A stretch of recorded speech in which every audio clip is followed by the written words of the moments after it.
সালামু আলাইকুম। এমকে কমিউনিকেশনস নিবেদিত রেমিটেন্স যোদ্ধার গল্পের দ্বিতীয় পর্বে আমাদের সাথে আজ একজন আমারই মতো একজন তরুণ যুবক রয়েছেন। তিনি আসলে প্রবাসী থেকে অনেকটাই সফল বলা যেতে পারে এবং খুবই স্মার্ট একজন ছেলে বলতে চাই। এবং তিনি হচ্ছেন কাইম খান। তিনি আসলে ইতালির জেনোভা শহরে থাকেন। আমরা তার জীবনের গল্প শুনতে চাই। আমরা বলি সবসময় যে প্রবাসে থাকা যে মানুষগুলো রয়েছে তাদের জীবনের গল্পগুলো উঠে আসা দরকার। কোনো গণমাধ্যম সেগুলো আসলে কখনো তুলে ধরার চেষ্টা করে না। আমরা প্রবাস কথা প্রথমবারের মতো এমন একটি আয়োজন করার চেষ্টা করেছি যেখানে প্রবাসে থাকা 1 কোটি বাংলাদেশি প্রবাসীদের প্রতিটি মানুষের আসলে আমরা গল্প শুনতে চাই। তাদের জীবনে ঘটে যাওয়া প্রবাসের গল্প এবং সেই সাথে তার ব্যক্তি জীবনে অনেক অভিজ্ঞতা রয়েছে সেগুলো জানতে চাই। তারই ধারাবাহিকতা আজ আমাদের দ্বিতীয় পর্বে থাকছেন ইতালি জেনোভা থেকে কাইম খান। আমরা কাইম খানকে স্বাগত জানাতে চাই। কাইম ভাই, আপনাকে স্বাগত জানাচ্ছি প্রবাস কথার এই নতুন আয়োজন রেমিটেন্স যুদ্ধের গল্পে। কেমন আছেন এবং আপনি বিস্তারিত জানাতে পারেন আপনি কোথায় থাকেন, কত বছর ধরে আছেন সেগুলো একটু জানাবেন। সবাইকে আমার সালাম, আসসালামু আলাইকুম। আশা করি সবাই ভালো আছেন। আমি মোহাম্মদ কাইয়ুম খান, ইতালি জেনেভা শহর থেকে। প্রথমেই সাক্ষাৎ ভাই আপনাকে অনেক অনেক ধন্যবাদ যে আমাকে এই রেমিটেন্স যোদ্ধার পর্বে বা এই অনুষ্ঠানে আমাকে স্বাগতম জানানোর জন্য।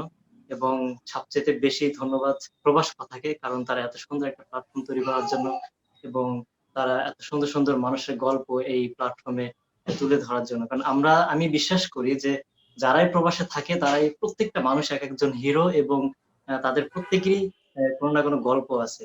সো আমি বিশ্বাস করি যে তাদের গল্প দিয়ে একটা সিনেমা বানানো সম্ভব। এরকম গল্প আছে। সো ওই দিক থেকে আমি বলব যে তারা যে শিরোনামটা দিচ্ছে যে রেমিটেন্স যোদ্ধা, সত্যি যারা প্রবাসে থাকে তারা একেকটা যোদ্ধা, একেকটা হিরো। অ্যান্ড এই গল্পটাকে এই প্রবাস কথার মাধ্যমে তুলে ধরার জন্য প্রবাস কথাকে অনেক অনেক ধন্যবাদ আমাদের সকল প্রবাসীর পক্ষ থেকে। ধন্যবাদ আপনাকেও। আমরা জানতে চাইবো যে আপনি আসলে ইতালি কোথায় থাকেন এবং কত বছর ধরে সেখানে আছেন এবং আপনার দেশের বাড়ি এবং আপনার পরিবারে কে কে আছে একটু বিস্তারিত জানাবেন আমাদেরকে। ওয়েল শাখাত ভাই, আমি এখন আছি হলো ইতালির জেনোভা শহরে। আমি ইতালিতে আসছি হলো 5 বছর চলতেছে। আমি ইতালিতে যখন আসি তখন আমি প্রথমে রোমে ছিলাম। রোম শহরের পার্শ্ববর্তী একটা এলাকা ভিতেরবো নাম, ওই শহরে ছিলাম। দেন আমি আনকোনা ছিলাম, তারপর আমি ভেনিস ছিলাম, তারপর আমি মনফালকনে ছিলাম। এখন আমি আছি হলো জেনোভা শহরে। মোটামুটি আমি ইতালিতে বেশ কয়েকটা শহর ঘুরছি বা থাকছি কাজের সুবাদে। সো ওই ক্ষেত্রে মোটামুটি বেশ ভালো একটা অভিজ্ঞতা আছে বা এক্সপেরিয়েন্স আছে আমার। অ্যান্ড দ্বিতীয়ত আপনি যেটা জানতে চাইছেন যে আমার দেশের বাড়ি কোথায়? আমার দেশের বাড়ি হচ্ছে মাদারীপুর জেলা রাজোর থানা। অ্যান্ড আমার পরিবারের সদস্যর সংখ্যা যদি বলতে চাই তাহলে হচ্ছে আমরা ৩ বোন ২ ভাই। আমরা ২ ভাই ইতালিতে থাকি। প্লাস আমার মা এবং বাবা তারা বাইরে মানে দেশে থাকে। বাড়িতেই আছে, গ্রামের বাড়িতে আছে। আর বোনদের তো সবাই মাশাআল্লাহ বিয়ে হয়ে গেছে। এখন আছি আমরা আরকি এইভাবে। তার মানে এটাই। আপনি বিয়ে করছেন কবে? সবার যখন বিয়ে হয়ে গেছে। হ্যাঁ, ইনশাআল্লাহ প্ল্যান ছিল নেক্সট ইয়ার করার জন্য, কিন্তু আনফরচুনেটলি এখনো হবে না মনে হয়। কারণ করোনায় বিয়ে করতে দিল না। না, না এরকম না। বড় ভাই বলতেছে আরো ১ বছর আগে থেকে যে বিয়ে করার জন্য। কিন্তু আমি মানে এখনো প্রিপেয়ার্ড না আরকি আসলে। আমি চাইতেছি যে একটা সময় নিয়ে। হয়তোবা আরো ১ বছর যাবে। কেন মনে হচ্ছে আপনার জীবনের গল্প সবার কাছে তুলে ধরা দরকার? সেখান থেকে আমরা আসলে কি শিক্ষা নিতে পারি বলে আপনি মনে করেন? এটা আমি বলব যে আসলে আমরা জানি যে every life has a lesson, right? প্রত্যেকটা জীবনে একেকটা থাকে, শিক্ষণীয় জিনিস থাকে। সো ওই দিক থেকে শুধু আমি আমার আমার গল্প না। আমি আমি চাই যে প্রবাসে যারা থাকে তাদের প্রত্যেকেই আ আ চেষ্টা করুক তাদের গল্পটাকে এই এরকম সব প্ল্যাটফর্ম এ ফুটিয়ে তোলার জন্য। কারণ প্রত্যেকের গল্প থেকে বা প্রত্যেকের লাইফ এর থেকে কিছু না কিছু শিক্ষণীয় ব্যাপার থাকে। সো আমি হয়তোবা আমার জীবন থেকে যদি কেউ শিক্ষা নিতে পারে বা যদি কোনো লিসন নিতে পারে, ওই দিক থেকে হয়তোবা আমি নিজেকে ধন্য মনে করব। এইজন্যই হয়তোবা আমি এই প্ল্যাটফর্মে আসা বা আমার এখানে গল্প বলার আশা। কাইম ভাই, প্রতিটা মানুষ কেউ আসলে ইচ্ছা করে, যদি আপনাদের প্রবাসীদের কথা বলি, কেউ আসলে ইচ্ছাকৃতভাবে কখনোই প্রবাসী হতে চান না। তারা আসলে অনেকটাই কারণে ভাগ্য, জীবন সংগ্রাম, পরিবারের তাগিদ সবকিছুর বিনিময়ে সবকিছু স্যাক্রিফাইসের কারণে আসলে প্রবাসী হতে হয়। আমরা জানতে চাই যে আপনি আসলে কিভাবে প্রবাসী হয়েছেন সেই গল্পটুকু শুনতে চাই। যে যদিও আপনার আসলে প্রবাসী হওয়ার পিছনে অনেক বড় একটি ট্র্যাজেডি আছে, আমরা সেই বিষয়গুলো আরো একবার তুলে ধরতে চাই। কিভাবে আপনি আসলে প্রবাসী হলেন এবং কত সালে আপনার সেই যাত্রা শুরু হয়েছিল? প্রবাস আ প্রবাসে আসার যাত্রাটা শুরু হয় আমার ২০১৬ সালে জুনের দিকে। ইনফ্যাক্ট আমি মে মাসেও জানতাম না যে আমি প্রবাসী হব। 2016 সালের মে মাসেও আমি জানতাম না যে আমাকে প্রবাসী হইতে হবে বা আমি বাংলাদেশ ত্যাগ করে আমি অন্য দেশে চলে যাব। বাট তারপরেও হয়তো আমি কোনো কারণে এনিহাও আমি 2016 সালের জুন মাসে আমি লিবিয়াতে ইতালিতে আসি। সো ওই তখন থেকে আমার প্রবাস জীবনটা শুরু হয় এবং ওই থেকে শুরু করে এখন পর্যন্ত চলতেছে, এই তো। আর এর কাহিনী যদি আমি বলতে যাই তাহলে এর কাহিনী বিশাল লম্বা, অনেক বড় একটা জার্নি। আমরা অনেক বড় শুনতে একটা চাই, জার্নি। আমরা ছোট করে হলেও সেই লিবিয়া দিয়ে আপনি আসলে ইতালি যাওয়া সেই গল্প শুনতে চাই। কেননা লিবিয়া থেকে যদি বলি, আমার ব্যক্তিগত গত কয়েক মাসের প্রবাস কথা, অভিজ্ঞতার কথা আমি যদি ছোট্ট করে বলি, সেটি হচ্ছে আমরা প্রতিনিয়ত আমাদেরকে প্রতিবেদন তৈরি করতে হয় যে লিবিয়া উপকূল দিয়ে ইতালি যাওয়ার সময়, ইউরোপে ঢোকার সময় অনেকেই ডুবে মৃত্যুবরণ করছে। এবং IOM বলছে গত কয়েক বছরের মধ্যে প্রায় 20,000 কিন্তু এই শরণার্থী মারা গেছে সেখানে। এটি একটি খুব ভয়ঙ্কর একটি মানে পথ যদি বলি। সেখানে বাংলাদেশি প্রবাসীরা বা বাংলাদেশিরা, ইয়াং জেনারেশন বেশি প্রতিনিয়ত সেখানে ঝুঁকছে লাখ লাখ টাকা খরচ করে। আমরাও জানতে চাই যে আসলে আপনি কত টাকা খরচ করে এই আসলে প্রথম লিবিয়া থেকে ইতালি গেছেন এবং কি প্রক্রিয়ার মাধ্যমে আপনার যাওয়া হয়েছে, কারা আপনাকে সেখানে এনকারেজ করেছিল, সেই গল্পগুলো একটু জানতে চাই। এখানে আমি যদি এখানে যদি এনকারেজের কথা বলি তাহলে এখানে এনকারেজ বলতে ওরকম কেউ আমাকে এনকারেজ করে নাই। আমি নিজে থেকেই নিজে উপলব্ধি করি যে না, এখন হয়তো বা আমাকে দেশের বাইরে যেতে হবে বা আমার ফিউচারটাকে যদি আমি ব্রাইট করতে যাই বা আমি যদি ভবিষ্যতে ভালো থাকতে চাই, আমার ফ্যামিলিকে যদি সাপোর্ট দিতে চাই, তাহলে অবশ্যই আমাকে দেশের বাইরে যেতে হবে। কারণ বাংলাদেশে maybe it possible or it could not possible. আমি হয়তোবা ওইটা ভেবেই আমি প্রবাসে আসার আমার সিদ্ধান্ত নেই। দেন আমি আম, আহ, আমার একটা পরিচিত ভাইয়ের মাধ্যমে আমি আহ, বাংলাদেশ থেকে আমি লিবিয়ার উদ্দেশ্যে রওনা দিই এবং তাদের সাথে আমাদের কন্ট্রাক্ট ছিল হলো বাংলার টাকা বলতে পারেন 5 লাখ টাকার মতো কন্ট্রাক্ট ছিল যে সে আমাকে লিবিয়া এনে দেবে। দেন তিনি কোথায় আমি থাকতেন তখন? জি, সরি। তিনি তখন কোথায় থাকতেন যখন যে ভাইয়ের মাধ্যমে আপনি যাত্রা শুরু হ্যাঁ, করেন? তিনি বাংলাদেশে থাকেন, তাদের অবশ্যই লিঙ্ক আছে। আচ্ছা, তারপরে? দেন আমি তার মাধ্যমে পাসপোর্ট জমা দিই। পাসপোর্ট জমা দিয়ে আমি 2016 সালের জুলাই মাসে আমাকে চিটাগং থেকে উম, আহ, কি বলে চিটাগং থেকে আমাকে কাতারে একটা বিমানে আমাকে ফ্লাই করা হয়। ওকে। আমার সঠিক মনে নেই কোন বিমানে, বাট যতটুকু মনে পড়ে কাতারের বিমানে। কাতারের বিমান আমাকে ফ্লাই করে আমাকে দুবাই সেকেন্ড টার্মিনাল আমাকে একটা ট্রানজিট দেওয়া হয়। তো ওইখান থেকে 2.5 ঘন্টা ট্রানজিট করে আমাকে আবার সুদান পাঠানো হয়। সুদান থেকে আমাকে এক রাত প্রায় 9 ঘন্টা একটা ট্রানজিট দিয়ে আমাকে আবার সুদান থেকে লিবিয়া পাঠানো হয়। মোটামুটি 2টা ট্রানজিট আমাকে লিবিয়া পাঠানো হয়েছে। আমি এখানে আপনাকে একটা প্রশ্ন রাখতে চাই, সেটি হচ্ছে আপনি যখন আসলে বাংলাদেশ থেকে লিবিয়া যাচ্ছিলেন তখন আপনার কি বলে নেওয়া হয়েছিল এবং আপনি আসলে কি ভেবে মানে আসলে যাওয়া হয়েছে আপনার সেখানে? তার স্পেসিফিক কোনো একটি বিষয় কি আপনাকে বলেছিল যে এটির জন্য আপনি সেখানে যাচ্ছেন, বা আপনার কোনো টার্গেট ছিল কিনা আসলে লিবিয়া যাওয়ার পিছনে? এটা বলতে পারেন যে অনেকে ফ্রি ভিসা, এটা বলতে পারেন। ফ্রি বিষয় মানে, ওইভাবে আমার তার মানে বিষয়টা হচ্ছে এমন যে যারা ইউরোপ যেতে চায় তারা আসলে বেশিরভাগ ক্ষেত্রে কি লিবিয়াকে সবচেয়ে বেশি মাধ্যম হিসেবে ব্যবহার করে কিনা? ইয়েস, অনেকটা ক্ষেত্রে এরকমই। লিবিয়া কারণ ছাড়াও কি? আরো অনেক দেশ আছে।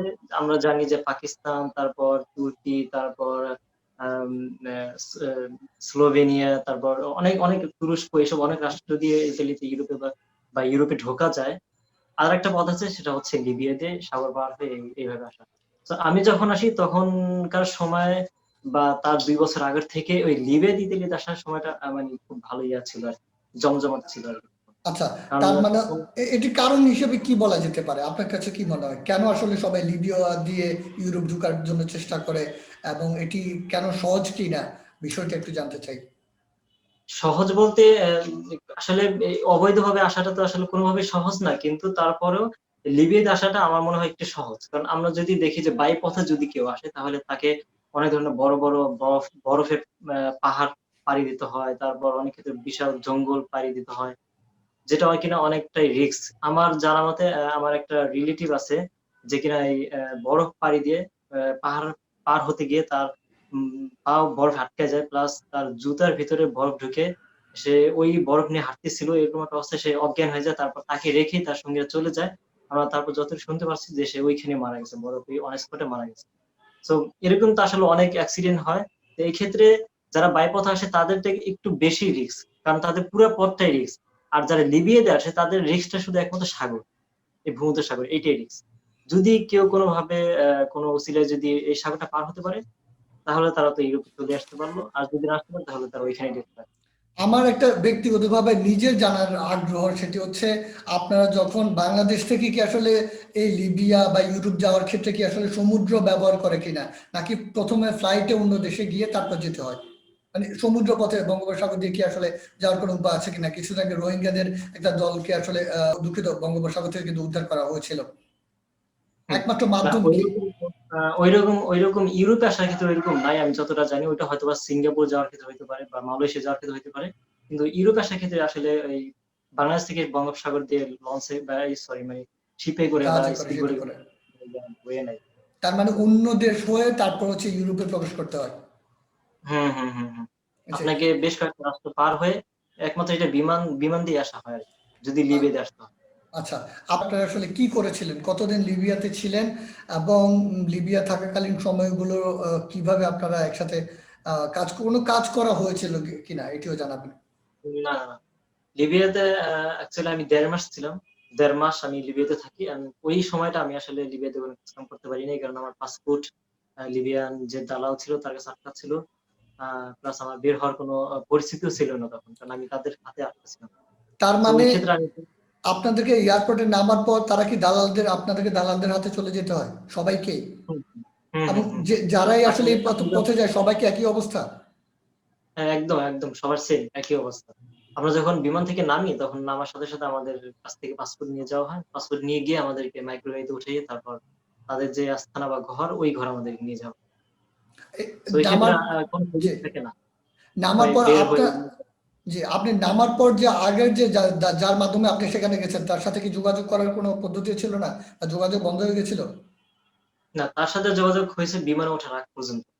বিমানে ওঠার পর তার সাথে আর কোনো যোগাযোগ হয়নি আমাদের। কারণ দর্শক আমরা এরপর হ্যাঁ, এরপর যোগাযোগ হয়েছে এরপর জি। যোগাযোগ হয়েছে আমাদের দলের বা আমাদেরকে একটা দল করে দিত। হ্যাঁ? ১০ জন ২০ জনকে একটা দল করে দিত। দলের মধ্যে একজন লিডার করে দিত যে একটু বেশি বোঝে বা আরো ২-১ বার লিবিয়া আসছে বা বিদেশ ভ্রমণ করছে। এরকম কেউ যদি থাকে তাদেরকে একজনকে আরকি একটা গাইড বানায় দিত বা একজন লিডার বানায় দিত। সে যোগাযোগ করতো আরকি বিদ্যালয়ের সাথে। কিন্তু সবাই পারত না যোগাযোগ করতে। জি। দর্শক আমরা একটা বিষয় বলে রাখি কাইম ভাই থেকে অনুমতি নিয়ে, সেটি হচ্ছে আপনারা যারা এই ইউরোপের নেশায় ভূত হয়ে থাকেন, আপনাদের মাথায় সবসময় ঘুরে যে আপনি ইউরোপ যাবেন, সেখানে নামিয়ে দেওয়ার পর আপনি আরাম-আয়েশে সেখান থেকে ভূমধ্যসাগর দিয়ে পাড়ি দিবেন, সেটি অনেক বেশি ভয়ঙ্কর। কেননা কাইম ভাইয়ের কথা থেকে স্পষ্টভাবে বোঝা যাচ্ছে আপনি বাংলাদেশ থেকে ৪-৫ লাখ টাকা খরচ করে লিবিয়াতে নামার পরপরই কিন্তু আপনাকে আসলে দালালের হাতে চলে যেতে হবে এবং আপনার পাসপোর্ট সহ যে যাবতীয় কাগজপত্র রয়েছে সেটি তারা নিয়ে নেবে। এরপর যদি আপনার কাছ থেকে কোটি টাকা পরিবারের কাছ থেকে মুক্তিপণ চায়, তার মানে আপনাকে দিতে বাধ্য। তাই আপনারা যারা রাইট, এই রাইট। ধরনের কাজ করছেন, এবং এর আগে আমরা ব্র্যাকের নয়নবার সাথে কথা বলে সেটি জানছিলাম যে দালালের মাধ্যমে যারাই যাবে তারা এয়ারপোর্টে নামার পরপরই তাদেরকে আসলে দালাল কাগজপত্র সহ সবকিছু নিয়ে নেয়। তাই আপনারা যারা প্রবাসীরা বা ইয়াং জেনারেশন বিশেষ করে ইউরোপ যাওয়ার জন্য অনেক বেশি আগ্রহ থাকে বা যাওয়ার চেষ্টা করেন, তারা বিষয়টি মাথায় রাখবেন যে আপনি একবার যদি লিবিয়া বা যে কোনো দেশেই অবৈধভাবে প্রবেশ করেন এবং সেখানে বিমানবন্দরে নামার পরপরই কিন্তু আপনার কাছে আর কিছুই থাকছে না, আপনি তাদের আওতাধীন চলে যেতে হয়েছে এবং এরপর আপনার বাচ্চা কিংবা মরা আপনার পরবর্তী জীবন পুরোটাই তাদের আয়ত্তে চলে যাবে। তাই আপনারা বিদেশ যাওয়ার আগে অবশ্যই কায়ুম ভাইয়ের এই যে কথা থেকে অনেক কিছু শিখতে পারেন এবং সেগুলো আপনাদের জীবনে কাজে দিবে আমরা নিশ্চয়ই আশা করি। কায়ুম ভাই, আমরা আবার আলোচনায় ফিরে যেতে চাই। আমরা এমকে কমিউনিকেশনসের সৌজন্যে এই রেমিটেন্স যোদ্ধার গল্পে আপনার সাথে খুবই গুরুত্বপূর্ণ একটি বিষয় নিয়ে কথা বলছি, যেখানে আসলে আপনার যে ভয়ঙ্কর অভিজ্ঞতা সেটি জানতে চাই। তারপরে ১.৫ মাস পরে আপনি আসলে ইতালির জন্য কিভাবে যাত্রা শুরু করেন এবং সেই যাত্রাটুকুর মধ্যে কি ঘটনা ঘটেছে সেটি যদি আমাদেরকে ছোট্ট করে জানাতেন। আ এরপর যখন আমরা লিবিয়াতে আসি, লিবিয়াতে আসার পর আমাদেরকে আমাদের ১ম দালালের কাছ থেকে আমরা টাকা দিয়ে আমরা ছাড়া পেয়ে আমরা ২য় দালালের কাছে যাই। ২য় দালালের বৈশিষ্ট্য হচ্ছে সে হচ্ছে লিবিয়া থেকে ইতালিতে পাঠায়। ওই দালালের দায়িত্ব হচ্ছে এটা। আর ১ম এ যেই দালালের দায়িত্বে ছিলাম আমরা, ওই দালালের দায়িত্ব হচ্ছে বাংলাদেশ থেকে ইতালিতে আসা মানে সরি লিবিয়াতে আসা পর্যন্ত। দেন আমরা 2nd দালালের হাতে যাই। ওই দালালের হাতে যাওয়ার পরে আমরা ওইখানে প্রায় ওইখানেও প্রায় আমরা ১.৫ মাস ছিলাম ওই ঘরে। মানে লিবিয়াতে ছিলাম আমি ১.৫ মাস। তো ওই ঘরে আমরা ১.৫ মাস থাকি। ১.৫ মাস বন্দি থাকার পর ওই দালালের মাধ্যমে এরপর আমরা আম কাঠের বোট কাঠের বোটে করে আমরা ভূমধ্যসাগর পাড়ি দেই। দেন আমরা ইতালিতে আসি। কাঠের বুটে যে আপনারা পাড়ি দেন, আমরাও সেই প্রতিবেদনগুলো পাই। সেখানে প্রশ্ন হচ্ছে, আ কাঠের বোট যারা চালায়, পরিচালনা করে, সেখানে লিড কে দেয়? এবং সেটি কে চালায়? তাদেরই কি হলো? না আমি আমাদেরটা বলি। হ্যাঁ, আমাদের ক্যাম্পে ছিল, আমাদের লিবিয়া ক্যাম্পে ছিল হলো প্রায় ১৫০ জনের মতো ছিল। আমরা একটা ফ্ল্যাটে থাকতাম। একেকটা রুমে প্রায় ২০ জনের মতো থাকতাম। সো ও ওর ওর ওর ভিতর সেনেগালের কিছু লোক ছিল আরকি। যারা কিনা সমুদ্রের পাড়ে বসবাস করত এবং বলতে গেলে তারা জেলে সেনেগালে আছে না যারা আরকি ওইখানে সমুদ্রে মাছ ধরত। তো ওরা কয়েকটা ছিল ৪-৫ জন ছিল। ওরা নৌকা চালাইতে পারত। প্লাস ওরা সাগর সম্পর্কে মোটামুটি ভালো ধারণা ছিল।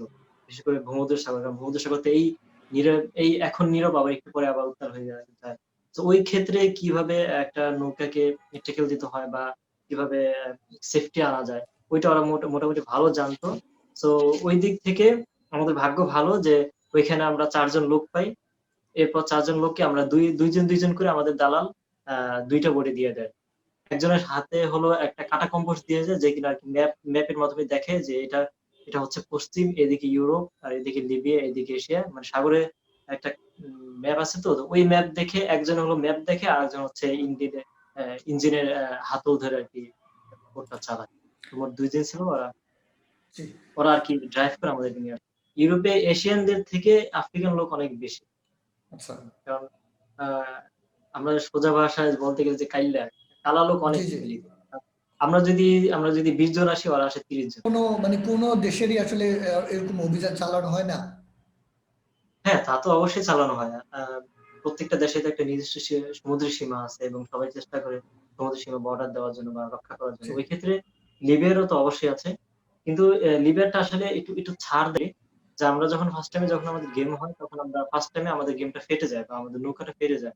জি। ওই ক্ষেত্রে যদি আমাদের ওই কোস্ট গার্ড যদি আমাদেরকে না উঠাইতো বা না বাঁচাইতো হয়তোবা আমরা এখন বাইচা নাও থাকতে পারতাম। কারণ ওই মুহূর্তে অত রাত্রে আসলে সাহায্য করার মতো বা ওই মাঝ সাগরে গিয়ে উঠানোর মতো আসলে কেউ থাকে না ওই টাইমে।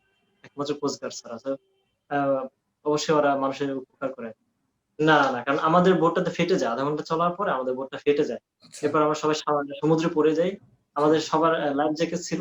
তো জি। এর জন্য আমরা হয়তোবা সাঁতরাইতে একটু ইয়া হইছে, কষ্ট ক কম হইছে বা কত মিনিট ছিলেন সমুদ্রে? আমরা প্রায় ০.৫ ঘন্টার মতো আমরা পানিতে ছিলাম, সাঁতরাচ্ছিলাম আরকি।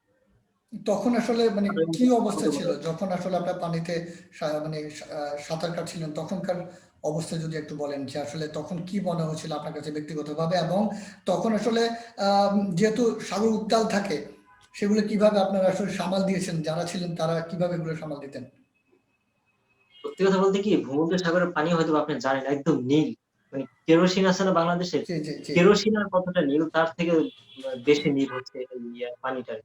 আর পানি এতটা নোনতা আসলে বোঝানো যাবে না আসলে কতটা বাজে পানি। আ আমি তো খাইছি আমি জানি বা আমরা যারা ছিলাম ওইখানে আমরা সবাই জানি। আসলে আমরা যখন পড়ি তখন তো রাত ৩:৩০ বাজে। তখন আমরা পানির কালারটা অতটা বুঝি না। হ্যাঁ? যে আসলে কি কালার পানিটা। বা আমি কখনো ওই ভূমধ্যসাগর পানি দেখিও নাই। আমরা তো জাস্ট ঘরে আটকানো ছিলাম। আমরা শুধু শুনছি নীল পানি। যখন আমরা পড়ছি তখন আমরা তো সবাই মানে কি বলে যে সবাই যে মৃত্যুর জন্য রেডি এরকম একটা টাইপের। আমরা কেউ আসলে আশাই করিনি আসলে বেঁচে আবার উঠে ফিরে আসবো। সবাই সবার হাত ধরে আমরা জাস্ট সাঁতরাচ্ছিলাম। আমার একটা খালাতো ভাই ছিল। আমি ওর হাত ধরে সাঁতরাচ্ছি, ও আমার হাত ধরে সাঁতরাচ্ছে যাতে আমরা একে অপর থেকে আলাদা হয়ে না যাই। কারণ আমরা জানি অনেক বড় ঢেউ আসছে এখানে। আমরা যদি একজন আরেকজন থেকে আলাদা হয়ে যাই তাহলে ঢেউতে আমাকে অনেক দূরে নিয়ে যেতে পারে বা স্রোতে আমাকে অনেক দূরে নিয়ে যেতে পারে।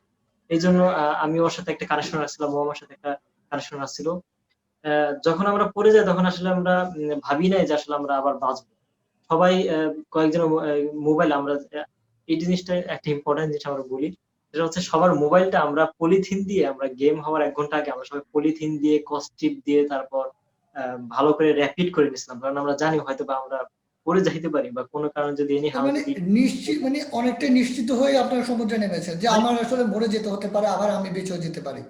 95% তার মানে 90 যারা যে কি 100 জীবন মৃত্যুকে হাতে নিয়ে কি তারাই এই সমুদ্র পথে পাড়ি দেন? হ্যাঁ, অনেকটা এরকমই। সবাই জানে যে যদি পড়ে যাই তাহলে হয়তোবা মরে যাবো। আর যদি হয়তোবা পড়ে না যাই তাহলে হয়তোবা অবশ্যই হিরো। চান্স ২ টা ভাই। বুঝছেন? এবং তখন পরিবারের কথা কখনো তখন মনে হয়েছিল কিনা? এবং এই যে আপনাদের একটা ট্র্যাজেডি যাচ্ছিল, তখন পরিবারের সাথে কখনো যোগাযোগ হয়েছিল কিনা? বা পরিবার সেগুলো বিষয়গুলো আদৌ জানতো কিনা? পরিবার জানতো। বিশেষ করে আমি আমার পরিবারের সাথে সবসময় যোগাযোগ করার চেষ্টা করতাম। আর আমরা যখন ওই লিবিয়ার ঘরে ছিলাম তখন তো আমাদের লিবিয়ার কোনো সিম কার্ড ছিল না বা আমাদের কোনো ছিল না। তো ওই দিক থেকে দালাল আমাদেরকে ১০ মিনিট করে কথা বলাইতো প্লাস $৫ করে নিত আরকি। $৫ দিয়ে আমরা ১০ মিনিট কথা বলতে পারতাম। তো ওই দিক থেকে আমরা প্রতিদিন দেখা যাচ্ছে যে $১০ বা $২০ কথা বলতাম বাংলাদেশে।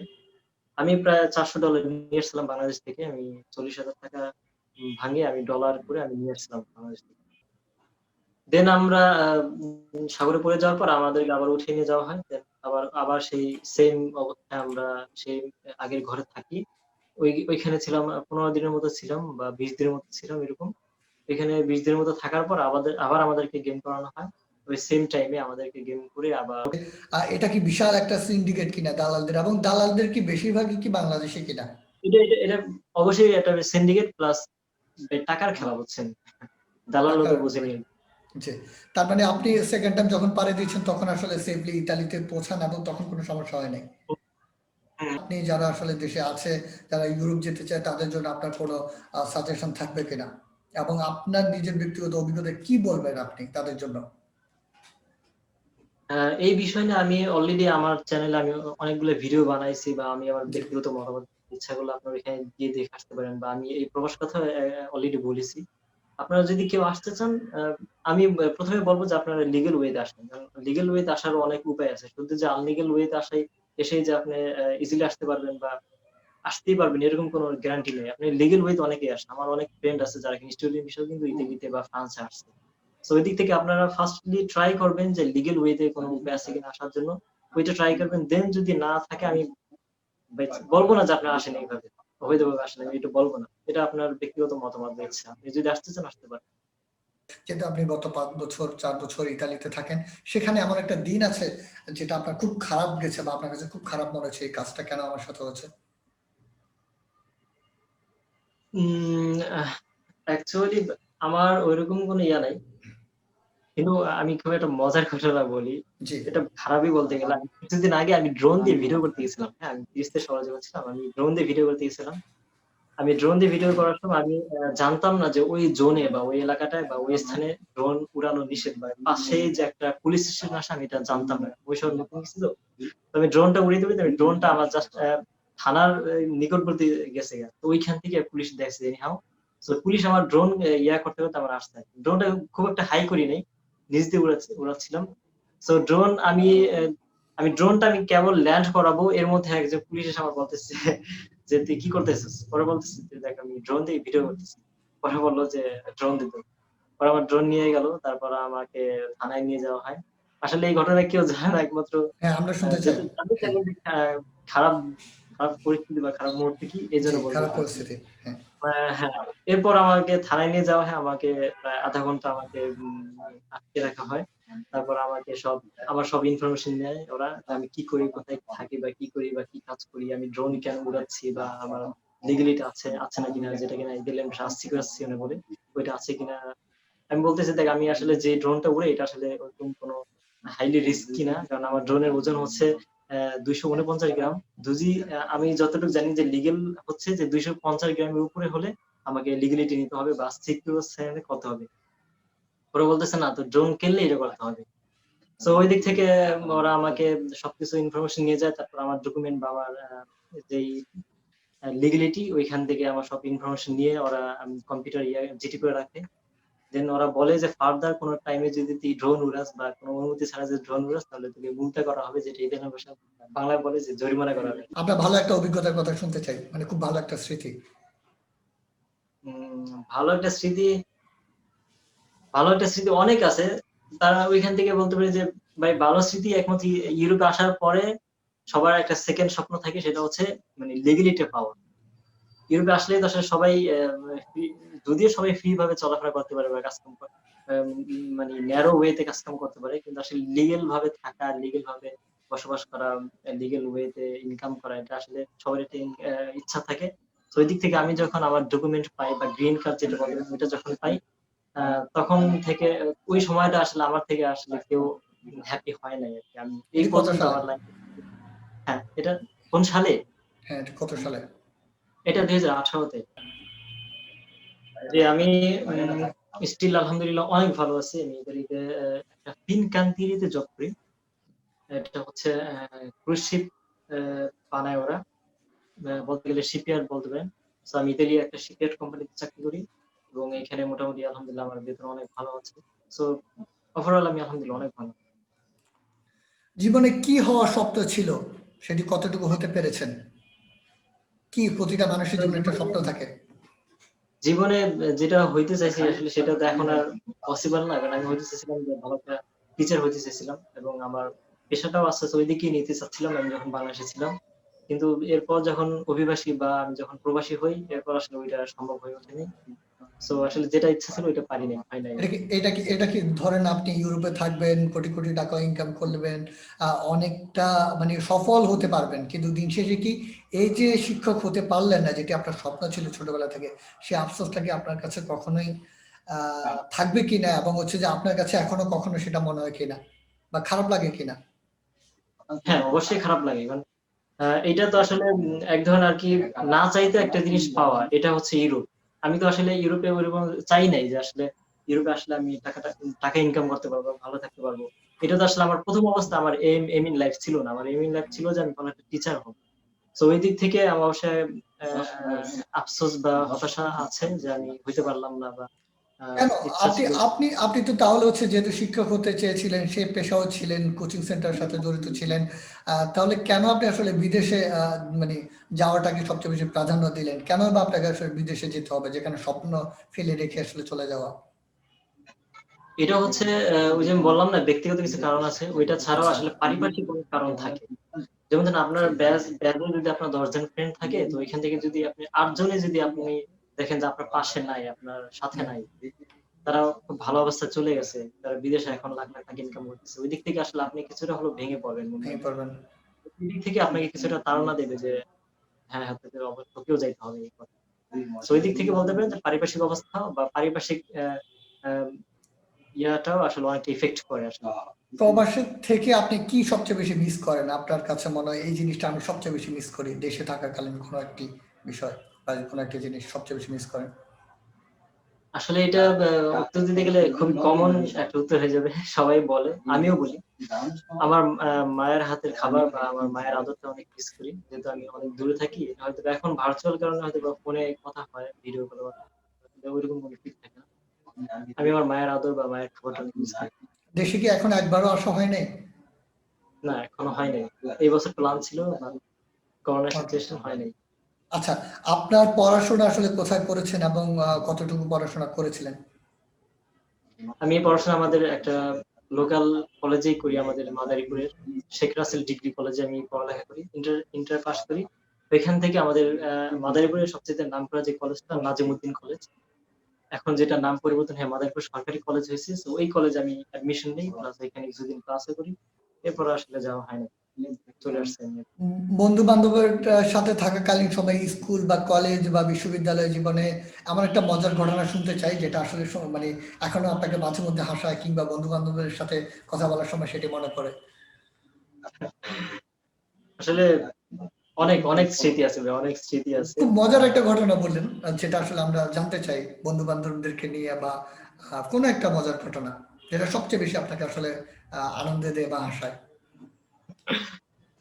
আসলে ব্যক্তিগত অনেক, অনেক স্মৃতি আছে ফ্রেন্ডদের কাছ থেকে যেগুলো আসলে পাবলিকলি বলা যাবে না। আ তারপরেও বলি ২-১ টা। আমরা মেয়েদের সাথে অনেক শয়তানি করতাম। আমাদের ফ্রেন্ড যারা ছিল ওরা করত কি, ওরা চুকা আনতো খাওয়ার জন্য, টিফিন পিরিয়ডে খাওয়ার জন্য। আমরা করতাম কি, চুকা আমরা জানালার ফাঁক দিয়ে ফালাই দিতাম আমাদের ক্লাস থেকে। এরপর ওরা আ চুকা বই ওরা করত কি, চুকা এনে বইয়ের ভিতর লুকিয়ে রাখতো। হ্যাঁ? আচ্ছা। আর বইগুলো একটু মুছে, মুছে থাকতো। তারপর আমরা বুঝতে পারতাম যে ওর চুকা আছে। ওই চুকাগুলো আমরা জানলা দিয়ে ফালাই দিতাম। তারপর অনেক গালাগালি করতো, দৌড়াদৌড়ি মারামারি। এই টাইপের আরকি অনেক মজা। টিচারের হাতে কতদিন মার খেয়েছিলেন? কখনো মার খাওয়া হয়েছে? অনেক অনেক খেয়েছে, অনেক খেয়েছে। আমি যখন স্কুলে ১ম দিন যাই, আমি স্কুলে যখন যাই তখন আমার বই পাইতে, পাইতে আমার লেট লেট হয় আরকি। তো এর আগে থেকে বই যখন দিয়ে দেয়, তো বই দেওয়ার পরে টিচার বই থেকে পড়া দিয়ে দেয়। হ্যাঁ? বলে যে আমি ক্লাস 6 এর কথা বলতেছি। জি। বলে যে পরের দিন এই পড়াটা পড়ে আসতে হবে। আমি তো বই পাইছি পরে, আমি জানিও না কি করতে হবে। সো আমি যখন ক্লাসে যাই, তো স্যার আমাকে বলতেছে যে ১ম দিন কিন্তু দেখেন ভাই, ক্লাস 6 এ ১ম হাই স্কুলে উঠছি। পরে বলতেছে যে, "এই পড়াটা বলো।" পরে আমি বলতে পারি না। পরে আমার একদম হাই বেঞ্চে দাঁড়া করাইলো। সব মাইয়া, সব ছেলে, কাউকে চিনি না, নতুন। একেকজন একেক যে এলাকা থেকে আসছে। তো ওই মুহূর্তটা আসলে খুবই এম্বারেসিং ছিল বা খুবই লজ্জা লজ্জাজনক একটা সময় ছিল আমার জন্য। আচ্ছা, আমরা আপনার যেহেতু ব্যক্তিগত জীবনে আছি, ছোট্ট একটা বিষয় জানতে চাই। সেটা হচ্ছে আপনি খুব সুদর্শন একজন পুরুষ। যেহেতু ইউরোপে থাকেন সেহেতু আপনার আরো মানে গ্লেমার জগৎটা আসলে সবচেয়ে বেশি কাজ করে। সেখানে জানতে চাই যে আসলে এখনো পর্যন্ত কতটি প্রপোজাল পেয়েছেন, কতটি দিয়েছেন? জি। যদি ভার্চুয়াল প্রেমের কথা বলেন, তাহলে ইতালিতে আসার পর অনেকগুলোই হইছে। যেটা ওপেনলি বা সত্যি কথা বলতে এটা অনেকগুলোই হইছে। আর যদি আপনি রিয়াল প্রেমের কথা বলেন, যেটা কিনা সরাসরি প্রেম যেটা বলে, আমি ওইটা আমি আমি বাংলাদেশে আমি সেখানে সেখানে একটা বিষয় রাখি, প্রশ্ন করি। সেটি হচ্ছে আমরা সবাই বেশিরভাগ ক্ষেত্রে বলি যে যখন ইউরোপ আমেরিকায় কোনো ছেলে থাকে, ইয়াং ছেলে বিয়ে না করে, সেক্ষেত্রে তার প্রতি একটা ধারণা যে মানুষের হুমড়ি খেয়ে পড়ে মেয়েরা কিংবা মেয়ে কিংবা মেয়ের মায়েরা। আপনার ক্ষেত্রে কি সেটি হয়েছে কিনা ভার্চুয়াল জগতের ক্ষেত্রে? যে আসলে ছেলে ইতালি থাকে, খুবই হ্যান্ডসাম, তার প্রেমে পড়া কিংবা তার পরিবারের বিয়ের জন্য প্রপোজাল দেওয়া, এমন অভিজ্ঞতা হয়েছে কিনা? হ্যাঁ, হইছে এরকম। যেটা কয়টি বলা যাবে না অভিজ্ঞতা? ভাই। আচ্ছা, আমি যখন ক্লাস 6 এ উঠি, তখন ক্লাস 6 এ ওঠার পর আমি একটা মেয়েকে পছন্দ করি। তখন তো আসলে ঐরকম কোনো ইয়া বুঝতাম না। নাই। ভাল লাগলো, চোখে ভাল লাগছে, তো আমি ওর সাথে প্রেম করব, এরকম টাইপের। আচ্ছা। সো মেয়েটার নাম ছিল ফারজানা। সো আমি ওর দেখে খুব ভাল লাগছে। খুবই সে কোন একটা ক্লাসে ভালো পড়তো? একটা হ্যাঁ, হ্যাঁ, সে একদম। তখন কোন ক্লাসে আর পড়তো? ও ও ও তো 5 এ পড়ে আরকি। আমাদের আচ্ছা। স্কুলের সাথে আবার প্রাইমারি ছিল, হ্যাঁ? ও তার 5 মানে এ পড়তো। তার মানে ১ বছরের জুনিয়র। হ্যাঁ, হ্যাঁ, ১ বছরের জুনিয়র। পরে? দেন ওই মেয়েটা আবার মোটামুটি বড় হইছে, কিন্তু বোঝে আরকি, হ্যাঁ, এরকম টাইপের। আর ভাই বোঝেনই তো টিনেজের প্রেম কেমন হয়। পরে? তো ওই টাইপের। তো আমি আমি তো অনেক ভয়ে বলতে পারতেছি না। খুব খারাপ লাগতেছে। তো আমি আমার ফ্রেন্ড ছিল জামিল। জামিল তখন আপনি আমি তখন আপনি ক্লাস 6 এ? হ্যাঁ, ক্লাস 6 এ। ভয়ংকর। ক্লাস 6 এ থাকতেই ক্লাস 5 এর মেয়েকে প্রপোজাল বা তাকে পছন্দ করা। এটা আসলে খুবই এটা ভয়ানক এটা একটা হ্যাঁ, বিষয়। এটা হয়তোবা এটা হয়তোবা তখনকার সময় যেন ভয়ংকর, কিন্তু আমি মনে করি যে এখন একটু ইজি হয়ে গেছে। এভেইলেবল আচ্ছা। হয়, মনেও হ্যাঁ, হয় এখন যে ইজি। তখনকার সময় একটু কঠিন ছিল। মানে ভাবাও তো অনেক বেশি কঠিন ক্লাস 6 এ। হ্যাঁ, পরে? হুম, হুম। তো আমি এরপর, হ্যাঁ, আমার একটা ফ্রেন্ড ছিল জামিল। ওর আমি বিষয়টা ভাইঙা বলি। তারপর ও বলতেছে কি, "আচ্ছা ঠিক আছে, চিঠি লেখ, তারপর আমারে দে, আমি ওরে দিয়ে দিবো।" পরে ও আমার এই কথা বইলা আমার কাছ থেকে একটা চিঠি নেয়। খুব সুন্দর করে আমি ২ রাত জেগে আমি একটা খুব সুন্দর একটা চিঠি লিখছি। হাতের লেখা ওরকম ভালো ছিল না। ২ রাত তারপর ২ রাত জেগে? রাইট ২ রাত জেগে আচ্ছা, আমি কয় একটা লাইন? চিঠি এটা লিখি। এটা এটা কত পৃষ্ঠা ছিল? এরকম ওরকম না। জাস্ট একটা বাংলা খাতা আছে না? ছোটরা হ্যাঁ, দেখে হ্যাঁ। বাংলা খাতা। আ স্কুলে জমা দেয় হাতের লেখা। ওই টাইপের একটা খাতায় লিখে আমি জমা দিছি। আচ্ছা, পরে? তারপর আমি ওরে একদিন সকালে স্কুলে যাই, ওর কাছে দেই। ও ঠিকঠাক আমার কাছ থেকে চিঠিটা নেয়। এরপর আমি আমি একটা ভুল করি কি, চিঠির এখানে আমি নাম লিখে দিই না। হ্যাঁ? কারণ আমি জানি তো আমার ফ্রেন্ড দিবে। তো আমি ওর ট্রাস্ট করছিলাম। ও করে কি, আমার জায়গায় ওর নামটা দিয়ে দেয়। আবার ও যে পছন্দ করছে এটা আমি জানতাম না। তো ও চিঠিটা খুব আচ্ছা। ভালো করে মনের মাধুর্য দিয়ে লিখছিলাম তো। কথাগুলো মনে হয় একটু ভালো হয়েছিল। দেন আমার ফ্রেন্ড যখন ওই চিঠিটা দেয় ওরে, পরে চিঠিটা দেওয়ার পরে মেয়েটা আসলে ওর প্রেমে পড়ে যায়। এরপর আসলে প্রেমটা আমার সাথে হয় না, প্রেমটা হয় আমার ফ্রেন্ডের সাথে, জামিলের সাথে। এরপর যখন আমি বিষয়টা জানতে পারি, জানার পরে আসলে আমি ওর সাথে আর ২ বছর কথা বলি নাই। এরপর আমি যখন 8 এ উঠি, 8 এ ওঠার পরে ওর সাথে আমার কয়েকটা ফ্রেন্ডরা মিলাইয়া দেয় আমাদের। আসলে নিয়ে ২ বছর আগে যা হইছে এখন কথা বলার আর কোনো সমস্যা ২ নেই। বছর পরে কি তার সেই আপনার যেই ফারজানা ছিল, সে কি তার সাথে কি সম্পর্ক ছিল নাকি সম্পর্ক ব্রেকআপ হয়ে গেছিল? না, না, ওর সাথে ৬ মাসের সম্পর্ক ছিল ওর। এই ছোট্ট এরপর একটি ওইটাও মেয়ে হয়ে সেই বয়সে প্রপোজাল দেওয়ার সাথে, সাথে ক্লাস 5 এ পড়ে। তখনই হুম। রাজি হয়ে হয়ে যাওয়া এটা একটু অবাক করার বিষয় না? তার মানে খুবই সে চঞ্চল বিষয়গুলো ছিল। বুঝতো। খুবই চঞ্চল ছিল আর ফিজিক্যালি একটু বড় ছিল আর কি মোটামুটি। আচ্ছা, পরবর্তীতে আর কখনো যখন ব্রেকআপ হয়ে যায় আপনি কি আবার কখনো চান্স সেই সুযোগটি নেন নাই? না, এরপর আর আমি আসলে অ্যাকচুয়ালি রাগ হয়ে বা মনে করেন যে ওদের ২ জনের একজনের সাথে আমার হয়ে যাবে কোনো সময়। আমরা সবসময় বলি যে ১ম সম্পর্ক বা ১ম প্রেম বলে একটা কথা। আপনার কি সেটি ১ম প্রেম ছিল কিনা? আ হ্যাঁ, বলতে পারেন ওইটাই ১ম প্রেম। আপনার মা এবং বাবার মধ্যে কাকে সবচেয়ে বেশি ভালোবাসেন এবং কেন সেটি? উম আমি সবচাইতে বেশি ভালোবাসি আমার মাকে অবশ্যই। কারণ ফোন দিলে মার সাথেই বেশি কথা হয়। মার খোঁজ খবরটাই বেশি নেওয়া হয়। বাবার সাথে ওরকমভাবে কখনো কথা হয় না। হয়তোবা মাসে ২-১ বার, তাও খুব কম রেয়ার। সো মাকে বেশি ভালোবাসি। মার সাথেই বেশি কানেকশন থাকে। আচ্ছা। আম দেশে সবচেয়ে বেশি আপনার পছন্দের কোনো ব্যক্তি আছে কিনা? যে এই মানুষটাকে আপনি পছন্দ করেন, ওনার মতো হতে চেয়েছিলেন বা ওনার এই জিনিসটা আপনাকে আইডিওলজি হিসেবে খুব ভালো লাগে? হুম। আ আমি আমাদের এক স্কুল টিচারের কথা বলি। জয়দেব স্যার আমাদের একজন হিন্দু টিচার ছিল। খুবই ভালো অঙ্ক করাইতো। সো আমি খুব ইচ্ছা ছিল তার মতো একজন টিচার হওয়ার জন্য এবং তার খুব প্রিয় বা তার খুব সহজের একজন ছাত্র ছিলাম আমি। আমার খুব ইচ্ছা ছিল তার মতো হওয়ার জন্য। তাকে খুব মিস করি। প্লাস আমি ইতালিতে আসার পর আমি তাকে অনেক মিস করতাম। তার সাথে যত পিকচার ছিল আমি ফেসবুকে আপলোডও দিছি। স্যার আমি আচ্ছা। আপনাকে অনেক মিস করি। তার মানে হচ্ছে যে মানে প্রতিটা মানুষের জীবনে আমাদের একজন প্রিয় শিক্ষক থাকে। তিনি হুম। হচ্ছেন আপনার সেই প্রিয় শিক্ষক। শিক্ষকের উদ্দেশ্যে যদি চান তাহলে কিছু বলতে পারেন। আ যদিও স্যার এখন আর নাই আমাদের স্কুলে, সে রিটায়ারে চলে গেছে। তো আমি স্যারের জন্য বলব যে, "স্যার আপনি আপনার আগামী দিনগুলো সুস্থ সবলভাবে কাটান বা আপনার আ শান্তিময় জীবন কামনা করছি। আপনি ভালো থাকেন, যেখানে থাকেন। আমাদের জন্য দোয়া করবেন।" ওকে। আপনার পরিবারের কাছ থেকে কোনো কিছু চাওয়ার আছে কিনা? মানে এমন কোনো জিনিস পরিবার আমি এটা যদি হতো ভালো হতো। পরিবারের কাছ থেকে ব্যক্তিগতভাবে। না, পরিবারের কাছ থেকে ঐরকম চাওয়ার কিছু নাই। আচ্ছা, পরিবার আপনার কাছ থেকে কোনো কিছু কখনো চায় কিনা যে এই জিনিসটি আ দরকার বা এই জিনিসটা হলে ভালো হয়? না, ঐরকম কিছু চায় না। জাস্ট আমি আমার মা-বাবার যতটা পারি খেয়াল করি আরকি। ঠিক সেটি আছে। ফিন্যান্সিয়াল হোক বা মানসিক হোক, যেভাবে হোক আমি তাদেরকে সাপোর্ট করি। একজন প্রবাসী হিসাবে আসলে যেহেতু যদিও আপনার এখনো প্রবাস জীবনে অনেক বছরের সে অভিজ্ঞতা হয়নি, তারপরেও আ প্রবাসী হিসাবে দেশের কাছ থেকে এবং আপনার কি চাওয়া রয়েছে দেশের সবকিছু মিলে আরকি যে আমার কাছে এই জিনিসটা হলো বাংলাদেশে পরিবর্তন হলে ভালো হতো বা এই জিনিসটি আমাদের প্রবাসীদের জন্য দরকার। এমন কিছু চাওয়া রয়েছে কিনা? আসলে যারা প্রবাসে আসে তারা কিন্তু সবার আগে কিন্তু নিয়ম শৃঙ্খলা জিনিসটা শেখে ভাই, বুঝছেন? জি। যেটা কিনা আমাদের বাংলাদেশে খুবই আমি চাই বাংলাদেশের প্রত্যেকটা নাগরিকের প্রতি আমি চাই যে তারা আইন শৃঙ্খলা মেনে চলুক। অসংখ্য ধন্যবাদ আপনাকে আমাদের সাথে এতক্ষণ কায়েম ভাই সময় দেওয়ার জন্য। আপনার যাওয়ার আগে আপনার যেহেতু অনেক সম্পর্ক অনেক কিছু ছিল এবং ফারজানার কথাই সবচেয়ে বেশি বললেন। আমরা বিদায় নিতে চাই আপনার কাছ থেকে। দর্শক আপনারা যারা আমাদের এই রেমিটেন্স যোদ্ধার গল্পের ২য় পর্ব শুনছিলেন, কায়েম খান তার ইতালি থেকে তার যেই জীবনের গল্প সেটি বলার চেষ্টা করছিলেন এবং প্রবাসী থাকা তার যে ট্র্যাজেডির গল্প সেগুলো জানার চেষ্টা করছিলেন।